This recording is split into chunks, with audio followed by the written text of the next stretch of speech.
my dear students. I am Juhi Shukla from Juhi Classes. Today we are going to discuss about hyperconjugation. Hyperconjugation. मैं previous videos में आपको inductive effects बताई हूँ, जिसमें मैं बताई थी हाइपरकंजुगेशन के बारे में. ओके, देखिए हाइपरकंजुगेशन इफेक्ट क्या होता है. Hyperconjugation like inductive effect, it is a permanent effect. इसे हम क्या कह सकते हैं directly, it is a permanent effect. Okay, एक ऐसा इफेक्ट होता है permanent. It is a permanent effect. Okay, permanent effect. देखिए जो हाइपर कंजुगेशन है उसको किस वैज्ञानिक ने इंट्रोड्यूस किया था, तो डायरेक्टली कह सकते हैं the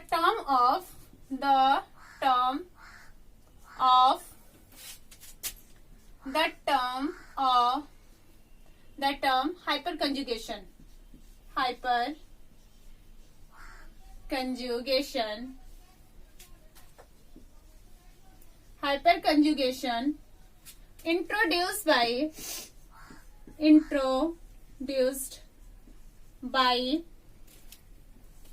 introduced by Baker-Nathan. Okay, Baker-Nathan. इसे कौन से साइंटिस्ट इंट्रोड्यूस किए थे? बेकर-नाथन इन 1935. ओके, इन 1935. आप ये देख लेना एक बार. सबसे मोस्ट इम्पोर्टेंट है इसके साइंटिस्ट. ओके, डायरेक्टली हम बोल सकते हैं the term of hyper conjugation introduce by baker-Nathan. Okay, baker-Nathan mean यहाँ पे देखिएगा इंट्रोड्यूस लिखा हुआ है. Okay, baker-Nathan. So it is also called that. So it is also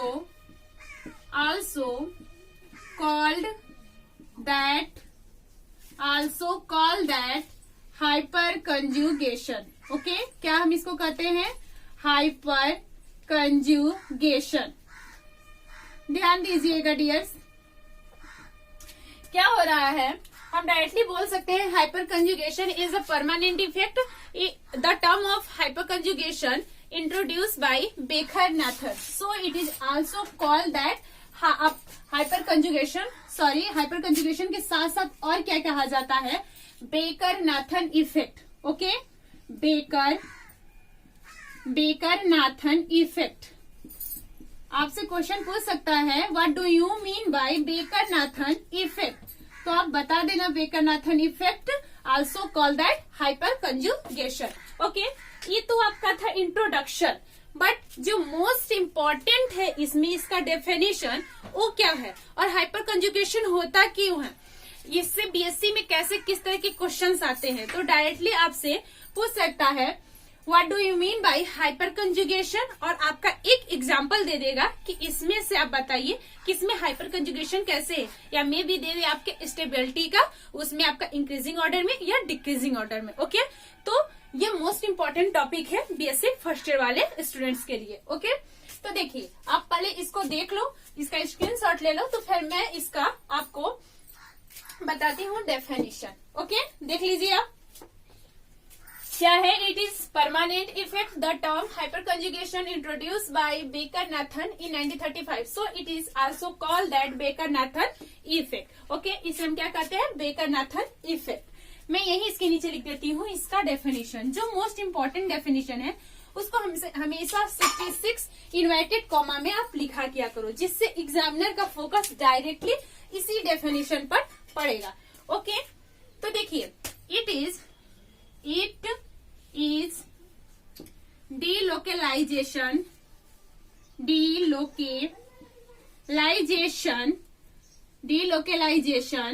of sigma electron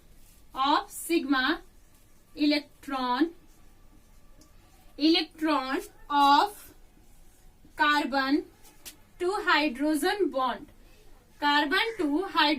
bond of an alkyl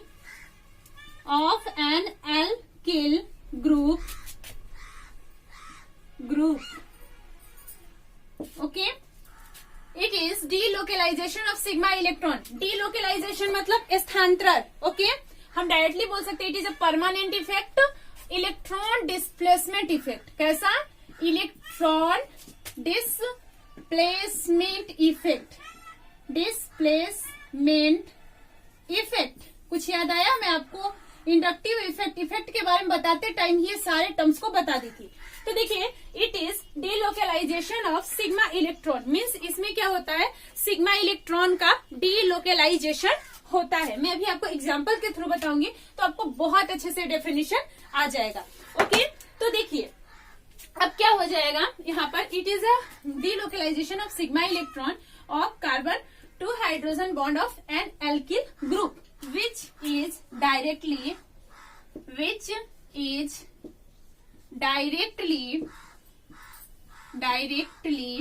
attached to an atom of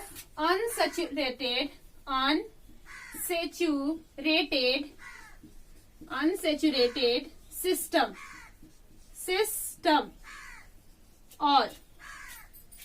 और बोल सकते हैं, और an atom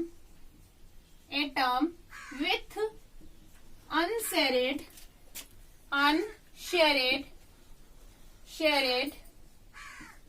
p orbitals।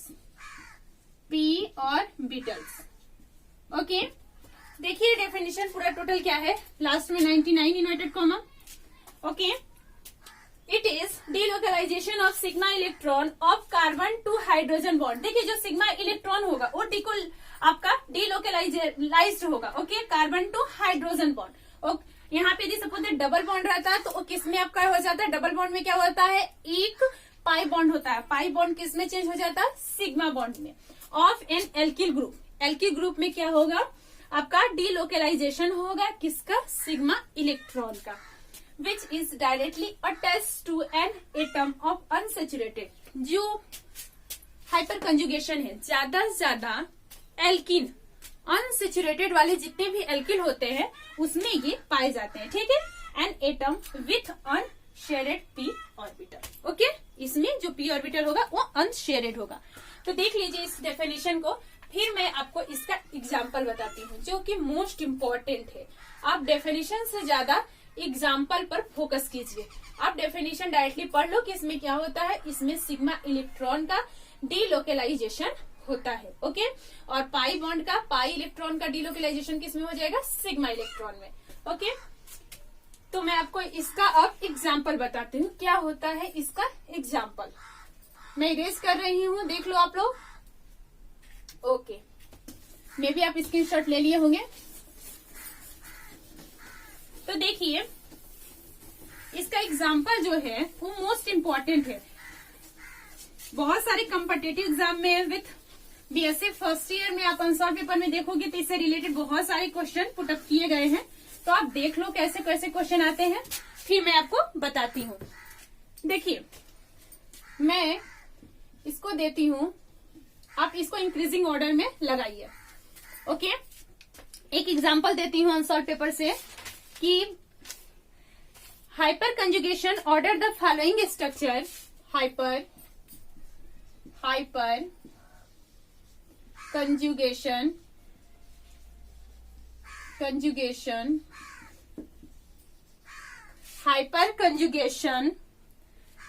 The following structure, the hyper conjugation the following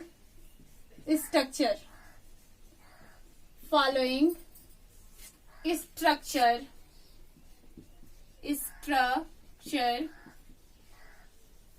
in increasing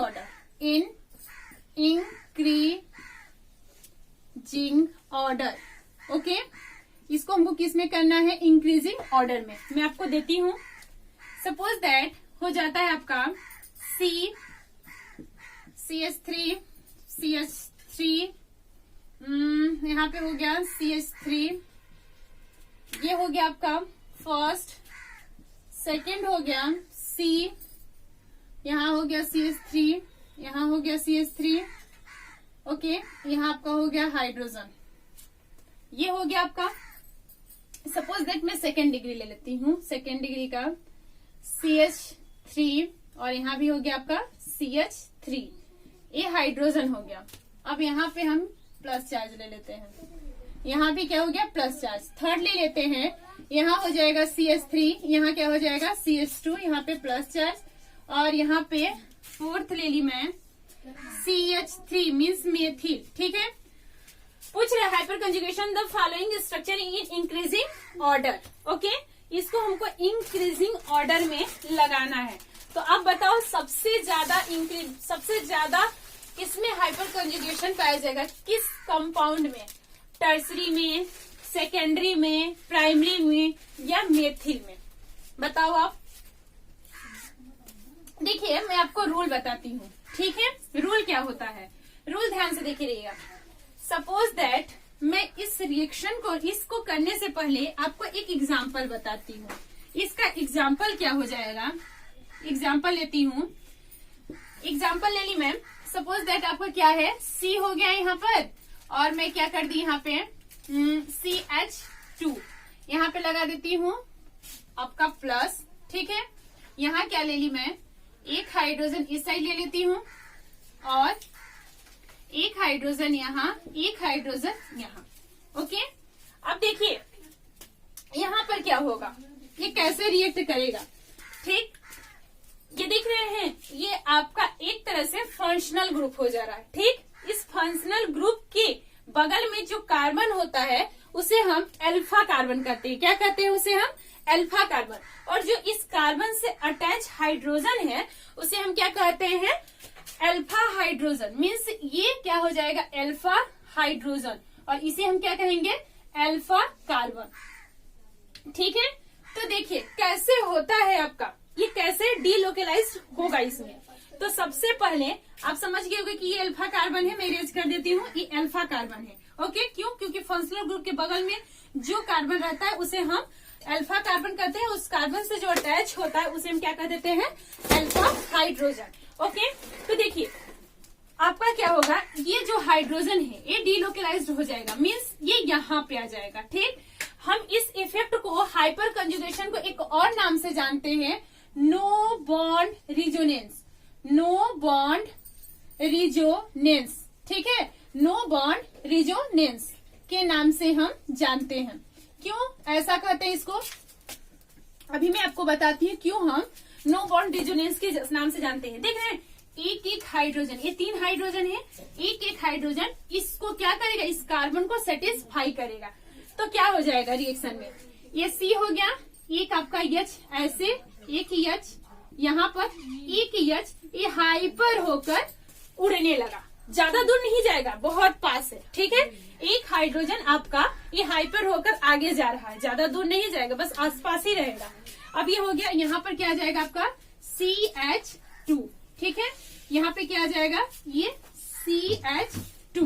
देखिएगा ध्यान से, हम क्या बोल सकते हैं कि यहाँ पे इसके क्या हो गया, यहाँ पे H, यहाँ पे H, और यहाँ पे हम क्या कर दिए CH2, ठीक है। अब इस रिएक्शन को हम ऐसे करा सकते हैं, और एक और आपका मेथड है इस रिएक्शन को कराने का। मैं आपको इस मेथड को बताती हूँ जो कि BSc फर्स्ट ईयर में ये पूछ चुका है। BSc फर्स्ट ईयर का ये मोस्ट इम्पोर्टेंट टॉपिक है जो हमेशा यहाँ से पूछता है, ठीक है।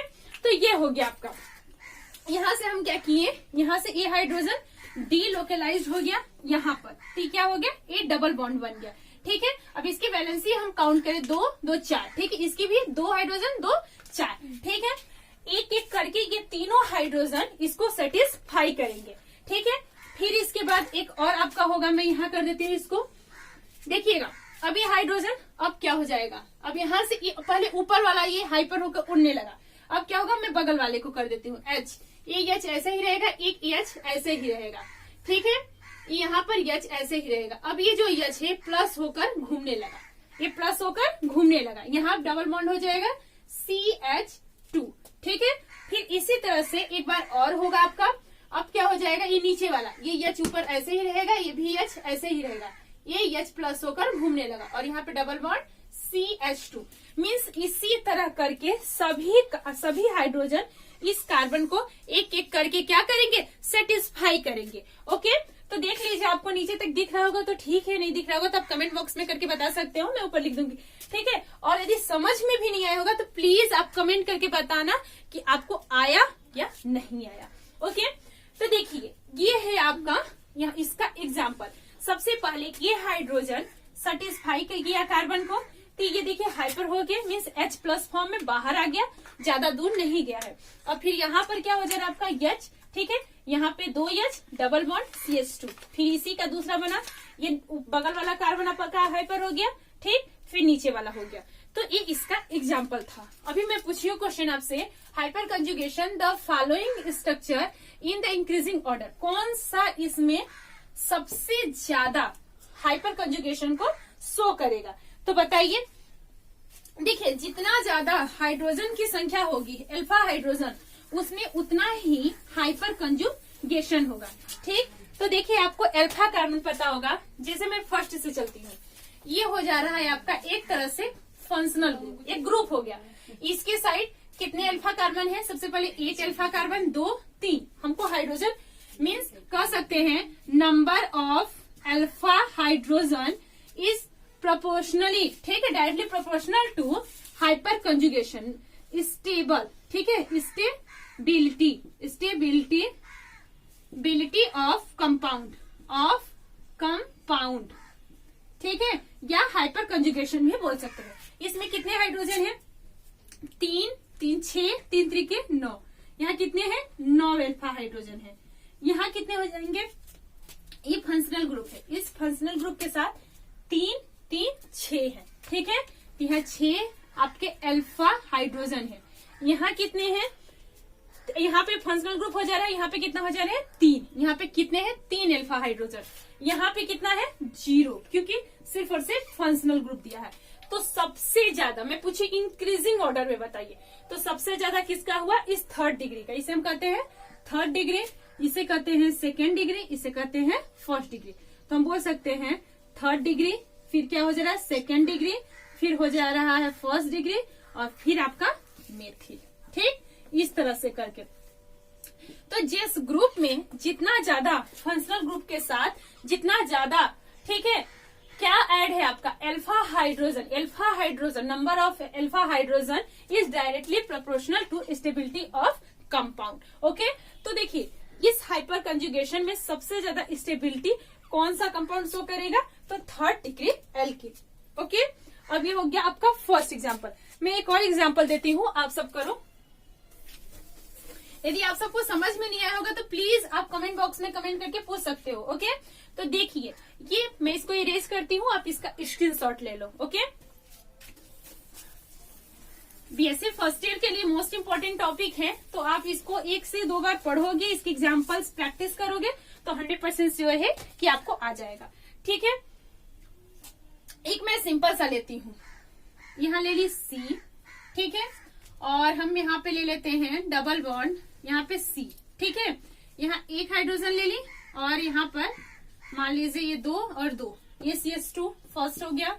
सेकेंड क्या हो गया, ये C डबल बॉन्ड C, यहाँ पे ले ली मैं CH3, यहाँ पे ले ली एक हाइड्रोजन, यहाँ पे एक हाइड्रोजन, यहाँ पे एक हाइड्रोजन, ठीक है।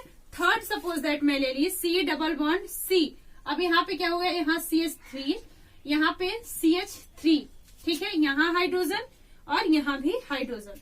फोर्थ में एग्जांपल ले लिए C डबल बॉन्ड C, यहाँ पे CH3, ठीक है, यहाँ पे CH3, और फिर क्या ले लेती मैं, यहाँ पे CH3 ले ली और यहाँ पे हाइड्रोजन। ओके, अब बताइए कौन सा मोर स्टेबल होगा। सपोज दैट मेरा क्वेश्चन है कि कौन सा मोर स्टेबल होगा, which compound is more stable. Directly question है मेरा, which compound is more stable. तो आप बताओ कौन सा कंपाउंड मोर स्टेबल होगा, which compound is more stable, fast बताओ आप। ठीक है, देख लेना उधर, पहले मैं एग्जाम्पल पे फोकस करती हूँ। देखिए मैं आपको बताई थी, जो फंक्शनल ग्रुप के साथ कार्बन लगे होते हैं उन्हें हम अल्फा कार्बन कहते हैं। ये जो पूरा हो जा रहा है, ये पूरा कार्बन, ये क्या है, फंक्शनल ग्रुप, एल्कीन है। ओके, ये एल्कीन है, क्या है, एल्कीन। ठीक है, इसके साथ कोई फंक्शनल ग्रुप वाला ये तो खुद ही फंक्शनल ग्रुप है, इसके साथ कोई अल्फा कार्बन नहीं है। ओके, यहाँ देखते हैं, इसके साथ ये आपका हो जाएगा फंक्शनल ग्रुप। ये इसके देखिए, ये देख रहे हैं, इसके साथ जो कार्बन है इसे हम क्या कहेंगे, अल्फा कार्बन। इसमें कितने हाइड्रोजन है, नंबर ऑफ हाइड्रोजन 3। इसमें लिख सकते हैं 3 अल्फा हाइड्रोजन। कितने हैं, 3 अल्फा हाइड्रोजन। इस एग्जाम्पल पे आती हूँ, और ये फंक्शनल ग्रुप है, इसके साथ कितने कार्बन टच है, 1 2 3, और इन कार्बन के साथ कितने हाइड्रोजन है, 3 3 6 3 3 9 अल्फा हाइड्रोजन। ओके, उसी तरह इसमें देखते हैं हम। देखिए, ये फंक्शनल ग्रुप हो गया, इसके साथ कितने कार्बन अटैच है, 2, और इनके साथ हाइड्रोजन कितना है, 3 3 6, 6 हाइड्रोजन, अल्फा हाइड्रोजन इसके साथ प्रेजेंट है। Okay, 6 alpha hydrogen. तो इसके साथ तो 0 है, ठीक है। इसके साथ कितने हैं, 3 है, इसके साथ 6 है, इसके साथ 9 है, यानी 4 ज्यादा स्टेबल है, उसके बाद 3 ज्यादा स्टेबल है, फिर सेकेंड और 2, ठीक है, फिर फर्स्ट।